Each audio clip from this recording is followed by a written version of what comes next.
La conscience claire. Alors je vais vous lire la phrase d'où ça vient, ça. La conscience claire. Il sera avéré alors que le monde possède une chose d'abord et depuis longtemps en rêve, et que pour la posséder réellement, seul lui manque la conscience claire. Il sera avéré qu'il ne s'agit pas d'une solution de continuité profonde entre le présent et le passé, mais de la réalisation des idées du passé. Il sera avéré enfin que l'humanité ne commence pas un travail nouveau, mais qu'elle parachève consciemment son travail ancien. C'est le jeune Karl Marx qui écrit à son copain Rougueux. C'est un truc de copain, ça. Donc il lui écrit une très très belle lettre, très longue, avant qu'il écrive le manifeste. Donc il écrit cette phrase-là qui est incroyable, qui a été reprise par Pasolini, qui écrit un recueil de poèmes qui s'appelle Le rêve d'une chose, et qui a été détourné par Guy Debord. Et Guy Debord dit « Il apparaîtra alors que le monde possède depuis longtemps le rêve d'un temps dont il lui suffira d'avoir la conscience pour la posséder réellement. » Il remplace chose par temps. Alors je n'ai pas la conscience claire, et personne ne l'a. Pour avoir la conscience claire, il faut faire un mouvement de pensée. Si on ne pense pas, on ne l'a pas.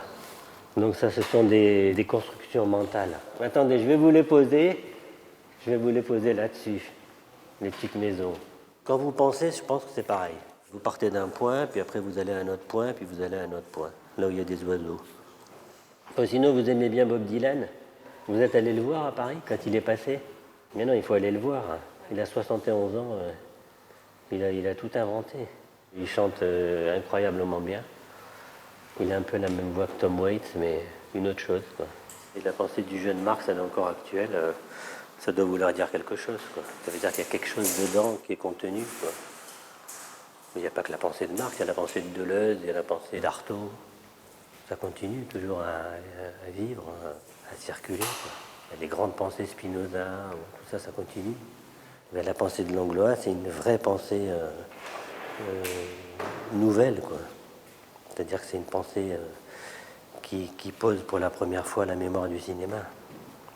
S'il n'y a pas la mémoire du cinéma, il n'y a pas Godard, il n'y a pas toute la nouvelle vague, il n'y a pas même Scorsese, tout ça, etc., qui sont venus de Godard. Tout ça, ça remonte très loin. Donc Langlois, qu'est-ce qu'il dit? Il dit attendez, ça part de loin, tout ça. Il y a un début. Si on n'a pas de mémoire, on est mort.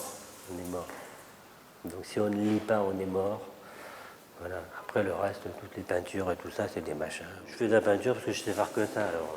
Mais comme j'évite d'en faire, donc il faut bien que je m'occupe, donc je fais des maquettes.